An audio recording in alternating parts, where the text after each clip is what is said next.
इसलिए रुक्मिणी जी ने हाथ पकड़ लिया। अथवा रुक्मिणी जी ने हाथ इसलिए पकड़ा कि भगवान प्रभु कच्चे चावल हैं, ज्यादा खा लोगे तो पेट में दर्द हो सकता है, इसलिए मानो रुक्मिणी जी ने हाथ पकड़ लिया। अथवा रुक्मिणी जी ने हाथ इसलिए पकड़ा कि प्रभु प्रेम में इतने अंधे हो गए हो कि सब कुछ सुदामा जी को देकर खुद सुदामा बनना चाहते हो।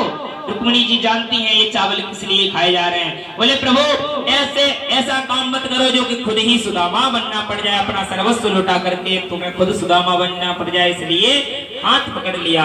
पर ये बातें तो आपस में मन की हैं, सामने तो एक ही बात कही है रुक्मिणी जी ने कि महाराज ये एक संत के द्वारा एक ब्राह्मण का प्रसाद है, सबको मिलना चाहिए।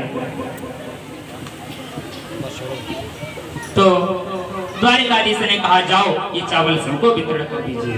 श्री राधे आगे की लीला के द्वारा आप श्रवण करेंगे। बोलो।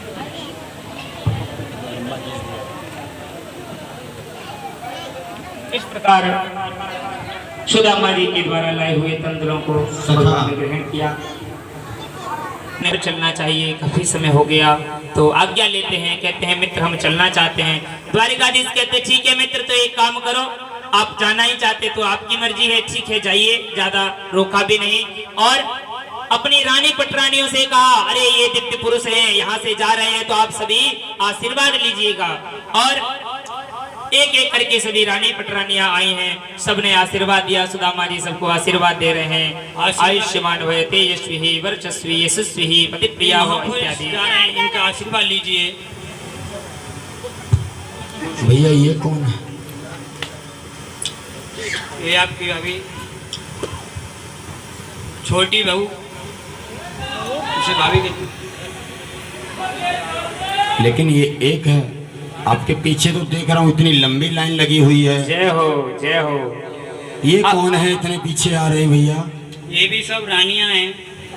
बड़े आश्चर्य की बात है, जैसे ही रुक्मिणी जी आए, रुक्मिणी जी ने प्रणाम किया, सुदामा को आशीर्वाद दिया, इतने में सत्यभामा आ गई। बोले अब ये को आ गई, बोले कितनी है?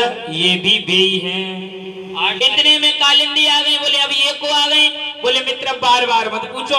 तो बोले का मतलब? बोले यह समय जो भी प्रणाम करे वे सब बेई है। तो बोले ये कितनी लंबी लाइन लगी चली आई, जब 10-20 हजार रह गई। अब उनको सुदामा जी को आशीर्वाद देते देते करो बैठ गो, हाथ से आशीर्वाद देते देते हाथ दुखने लग गए, कंठ बैठने लग गो। बोले मित्र तेरी लीला तू ही जाने, मुझको साची साची बता दे कि टोटल संख्या कितनी है? 16,108 रानियां। जहाँ 16,108 सुनी सुदामा जी की धरती तले मानो जमीन खसक गई। सुदामा जी बोले है गो कल्याण, अब तेने मरवायो। कितनी है भैया? 16,108 रानियां। बन गया काम। अगर 5-5 रुपया मिलेगा, 1 लाख का इंतजाम। जय हो जय हो। हो गया इंतजाम। तो भैया मुझे विदा कर दे। आप जा सकते हो सका। अब सुदामा जी कहते हैं मित्र एक काम कर, अब जे आदिन को मैंने आशीर्वाद दे दो, आदि बिना आशीर्वाद के बुरो न मान जाएंगे। अब क्या करूं? एक काम कर, तू मेरा मित्र है और ये सब तेरी अर्धांगिनी, तू इनको अर्धांगनो। एक काम कर, तू मो को प्रणाम कर ले और मैं इकट्ठा तो को आशीर्वाद दे दूं, सबको मिल जाएगा बराबर बराबर। भगवान ने सभी के साथ किया प्रणाम और सुदामा जी ने सबको इकट्ठा दिया आशीर्वाद। और सुदामा जी वहां से प्रस्थान होते हैं, विदा होते हैं, इकट्ठा ही आशीर्वाद दिया। वो मैंने सोचा था कुछ मिलेगा। बैठ गए। हाँ बैठ गए लोग।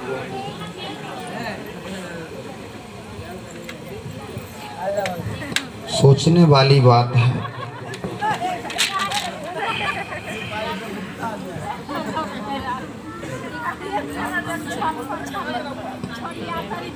इतने बड़े राज्य का राजा, इतनी सुंदर यहाँ की नगरी, स्वागत सत्कार सम्मान इतना किया, चलते समय फूटी कौड़ी नहीं दिया। जय हो। सुदामा जी सोच रहे क्या करें? कह रहे भैया द्वारिका में स्वागत तो बहुत अच्छा हुआ, सम्मान तो बहुत हुआ, पर लेवे देवे की कोई बात नहीं भाई। तो क्रोध नहीं आया सुदामा जी को। प्रायः ये हमारे मन में अगर किसी चीज की कामना होती है, किसी वस्तु को पाने की, वो नहीं मिलती है तो मन में क्रोध आता है। कामना की अपूर्ति में क्रोध आता है, पर सुदामा जी के मन में कामना थी ही नहीं। वो तो सुशीला के मन में, क्योंकि उनको अपनी घर गृहस्थी की चिंता है। और घर का नाम, गृहिणी को घर कहते हैं, जो गृहिणी है उसी को घर कहते हैं, घर की चिंता इसलिए उनके मन में थी। सुदामा जी के मन में धन की कामना नहीं थी, इसलिए सुदामा जी सोचते हैं किम मनेन कृतं पुण्यम अपि ब्रह्मन् गुरुकुलाद् भवता लब्ध सौम पापम दरिद्रा पापीयान् क्व कृष्ण श्री निकेतना। बोले कहाँ तो मैं दीनहीन और कहाँ कृष्ण, कृष्ण जैसा दूसरा कौन हो सकता। आइए सुदामा जी के वचनों में श्रवण करते हैं। मैं अपनी अर्धांगिनी को बार बार यही कहता था कि तू कहाँ भेज रही है, कहाँ भेज रही है। वो एक राजा है, मैं दारिद्र हूँ, नहीं मानी, भेज दिया। अब तो हृदय में ये चिंता हो रही है, पता नहीं मेरी अर्धांगिनी किस हालातों में होगी, आश्रम में हमारे बाल गोपाल कैसे होंगे। अब मैं अपने घर को प्रस्थान करता हूँ, परंतु बालापन के मित्र हो, अब कहा दे असुराप, जो कछ तुम हमको दियो सो वापस लीजो आप।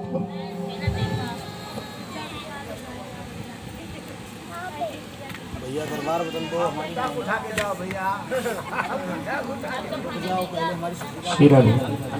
सुदामा जी मन में विचार करते हैं कि देखो वो तो केवल मेरे बचपन का सखा मात्र ही तो था, मेरे बचपन का केवल सखा था, और उसने मेरा कितना सुंदर स्वागत किया, कितना सुंदर सम्मान किया। लोग तो थोड़ा सा पद मिल जाता है, जरा सा पद मिला, वैभव आया, धन आ गया तो अपने माता पिता तक को भूल जाते हैं। वो तो केवल मेरे बचपन का मित्र मात्र ही तो था।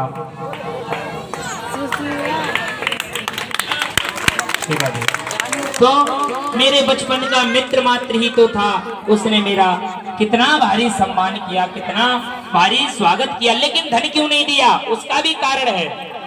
आखिर प्रभु ने मुझे धन क्यों नहीं दिया।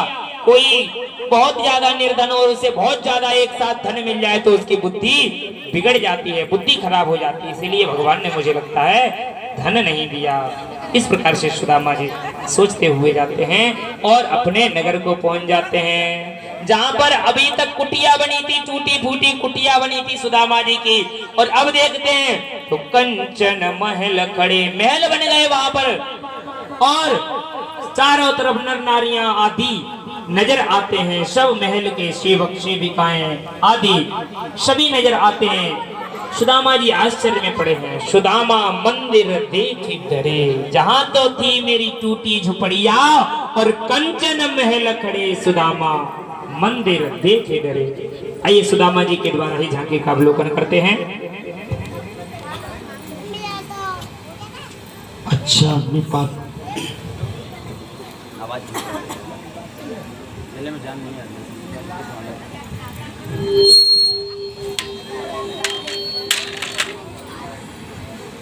अच्छा अपनी अर्धांगिनी के समझाने पर मैं सुदामापुरी को छोड़ करके द्वारिकापुरी चला गया।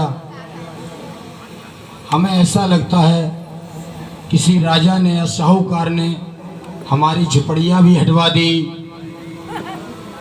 और हमारी अर्धांगिनी बच्चों को मरवा दिया या कहीं दूर भगा दिया।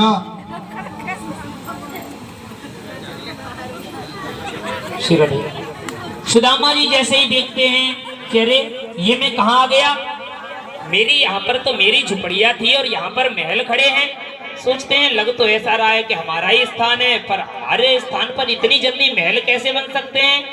तो किसी से पूछते हैं, एक राहगीर वहाँ उस स्थान का सेवक आदि मिला, उससे पूछा अरे भैया ये कौन सा स्थान है, कौन सी नगरी है, ये हम कहाँ पर आ गए हैं। तो जब पूछते हैं तो सेवक कहता है अरे महाराज आपको नहीं मालूम, ये है सुदामापुरी। अब आश्चर्य में पड़ गए सुदामा जी, भैया मेरी सुदामापुरी तो हो नहीं सकती, मेरी तो झुपड़िया थी टूटी फूटी। बोले ठीक है हो सकता है हम कहीं अंत आ गए हों। तो बोले महाराज यहाँ के महाराज को कहा नाम है। जब महाराज का नाम सुदामा जी पूछते हैं तो सेवक कहता है महाराज यहाँ के महाराज हैं सुदामा महाराज। सुदामा नाम तो मेरा ही है, सुदामा नाम तो मेरा ही है, पर मेरे महाराज होने का तो प्रश्न ही नहीं बनता। सुदामा जी बड़े आश्चर्यचकित हैं। तभी सुशीला जी उनके भावों को जान जाती हैं, सुशीला जी भावों को समझ जाती हैं कि मेरे स्वामी आ गए हैं लगता है।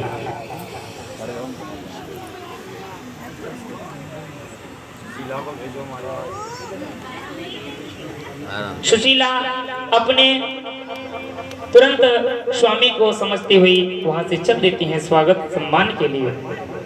भैया मैं तो अपनी अर्धांगिनी ढूंढ जा रहा हूँ, कहाँ पड़ गो जाल में कन्हैया के।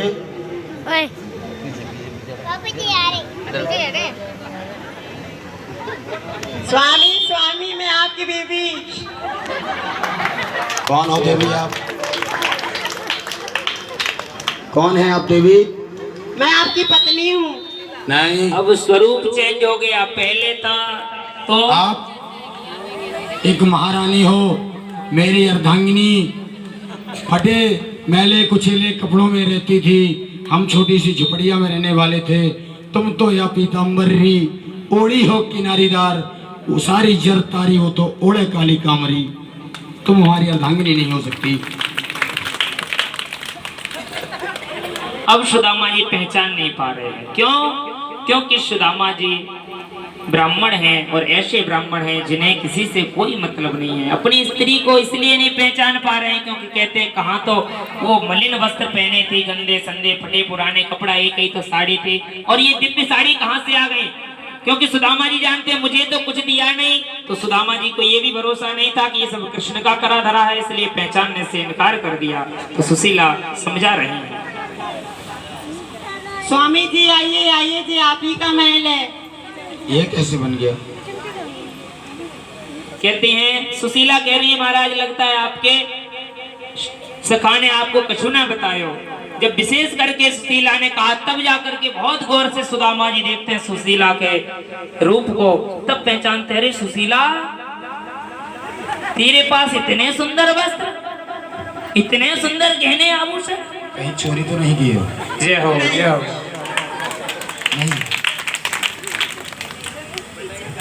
सुदामा जी आश्चर्य में पड़ जाते थे। सुशीला कहती है महाराज आपके मित्र ने लग तो है आपको कछु ना बताओ, ये सब द्वारिकाधीश का चमत्कार है। तभी ये कहती है ये द्वारिकाधीश का ही चमत्कार है, उनकी ही कृपा है। फिर भी सुदामा जी को भरोसा नहीं होता। सुदामा जी कहते हैं मुझे तो उसने फूटी कौड़ी नहीं दी, हम कैसे मान ले उसका ये सब दिया हुआ है कि तुझे देते नहीं देखा मगर झोली भरी देखी।